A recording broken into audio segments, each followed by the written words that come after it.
So let's get into our first round rules. It's as simple as this, folks. A great take gives you 200 points. A good take gives you 100. An okay take gives you 50. And a bad take, you come home empty-handed with 0 points. Let's talk about the primetime game last night in Tampa Bay, Florida, where the Philadelphia Eagles got absolutely throttled by a final score of 32-9. Jalen Hurts in this Eagles offense was nothing short of abysmal. Hurts was sacked for a safety at one point in the game, backed up at his own 13-yard. I think it was inside the 15-yard line, backed up, sacked in the end zone. The Eagles defense continued their poor play. And there's questions about whether or not the Eagles will continue to pursue the goal of winning another Super Bowl with head coach Nick Sirianni, who led the team to 6 of their last 7 games in which they got the L after a 10-1 start. And given how great the head coaching market is with Belichick, Vrabel, potentially guys like Jim Harbaugh, there's a potential maybe they can move on. So I'll start with you, EJ. Should the Philadelphia Eagles move on from Nick Sirianni?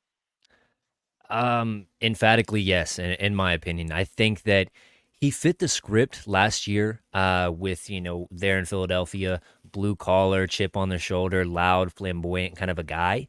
But it's gotten overplayed now, and it's starting to feel more like a belligerent child, more so than a head coach. It seems like he's kind of gotten under the skin of some players. And when you lose the locker room, ultimately you can't be a head coach in this league. We saw it with the Seahawks game. He tried to take the fall for the team and say that we were playing for the DPI right there. And it took the players like 3 weeks for them to come out and say, no, that's not what happened.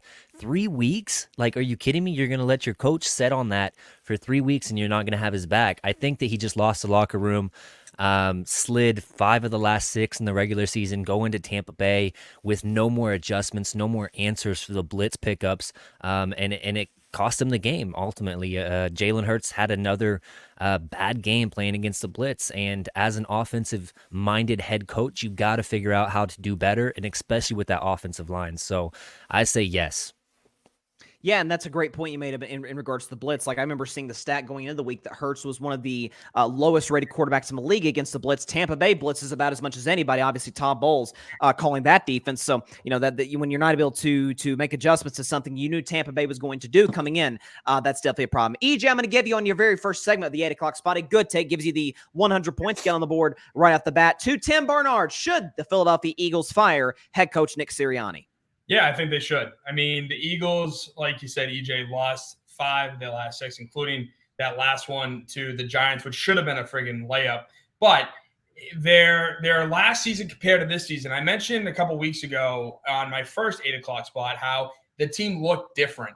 And clearly they were, because offensively last year they were 3rd in points for, 2nd in total yards, 5th in rush, 9th in pass. But this year, they were 7th in points for, 7th in total yards, 8th in rush, 16th in pass yards. I mean, great. It was all the coordinators. And defensively, they were a hell of a lot better last year than they were this year. Like, vastly better, especially when you look at the stats. And plus too, does everyone remember the Super Bowl against Kansas City? Nick Sirianni taunting Kansas City, during the middle of the game. And Jalen Hurts, of all players, was like, guy, stop.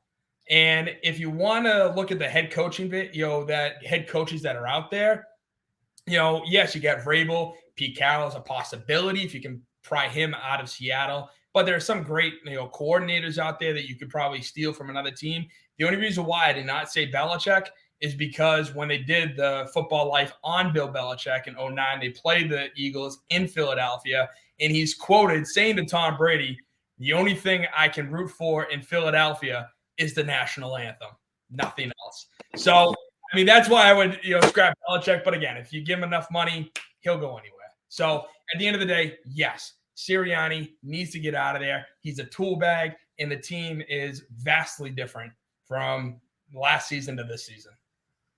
Yeah, and it is some of the EJ talked about it earlier, and so have you, like some of the kind of childish behavior, and that was I forgot about that moment in the Super Bowl when they won a challenge and Jalen Hurts like, hey, dude, calm down.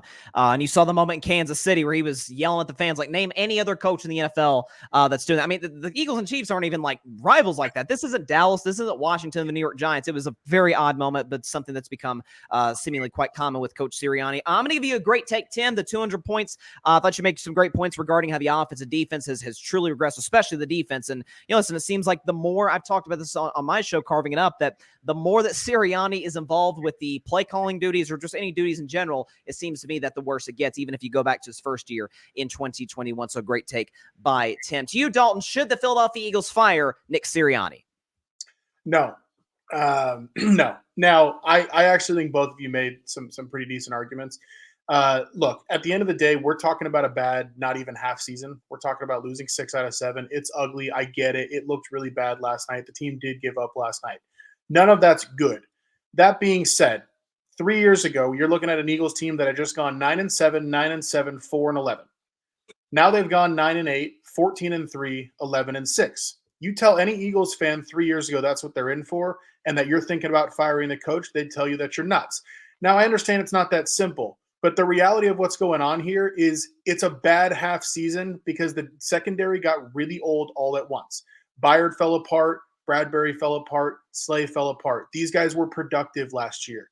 At the end of the day, this happens with defensive backs. They age. Sometimes they age all at once, and it ends up getting really ugly all at the same time. They've also dealt with injuries on offense. It's been disjointed for the second half of the season. They've been missing different guys each week. Missing A.J. Brown last night makes a big difference. The reality is, I think that team by the time last night came around was a tired, beaten down, uninspired team. Sure, that falls on Sirianni. It doesn't reflect well on him, but we're talking about a young head coach who 3 years into his head coaching career has yet to have a losing season. He turned a franchise around. For me, I'm not arguing that this season was a good look for him. I'm just arguing that to fire him over what was essentially a bad 7-game stretch is an overreaction, and the grass is not always greener.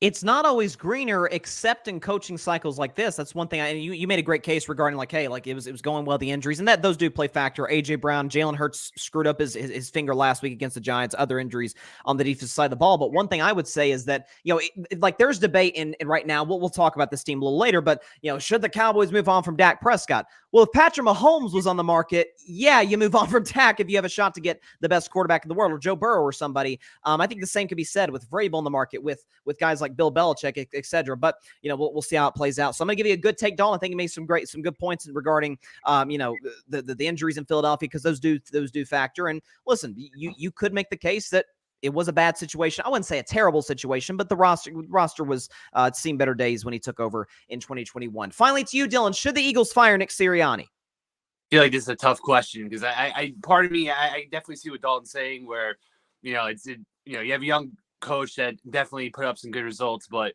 I think just by how they crashed out, it's not just what happened, it's how they did it. You're looking at a 10-1 team, and Sirianni was showing that his genius with his play calling and being able to pull wins out of games that seemed unlikely. But once teams started to figure out how Sirianni makes his play calls, situations and stuff, he really started to show the cracks. And I mean, yeah, sure, injuries play a part, but this Eagles team I can't see them getting that much better. They already have the stacked O-line. They have a stacked defense. They're pretty much an all-around complete team. And the fact that they only won one game out of their last, 6 or 7 games, whatever it was, and they go from potential number 1 seed to out in the wild card is very hard to bring back that locker room. And we've seen it time again where coaches lose the locker room, and if they can't turn it around quick, everybody tunes you out, and it's almost going to just seem like they're going to just slowly start regressing again.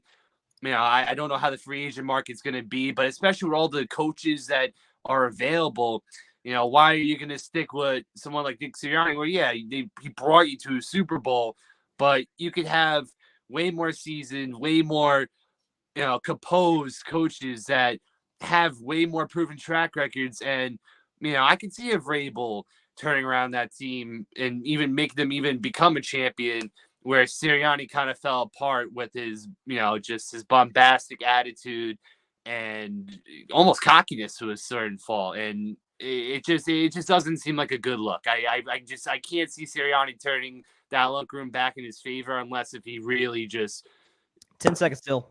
Yeah, unless he just really pulls off an amazing season again, which they pretty always had.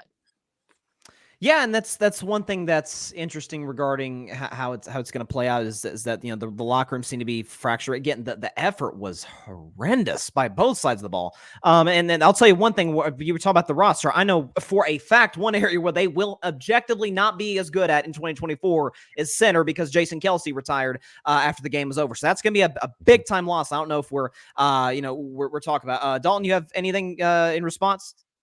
Yeah, I mean, and look, I appreciate that I'm on an island here. It's fun. Two things. Number one, all these great head coaches on the market all had a worse record this year than Nick Sirianni. Just have to put that out there. Secondly, the reality of this whole 10-1 and then 1-6 thing, it has a lot to do with scheduling. At the end of the day, if the way they got to 11-6 was by going 2-1 over and over, we're not having this conversation. And so, look, I get that it's not a good look, but we have to be willing to look at things a little bit more holistically. That's really what my take boils down to. All right.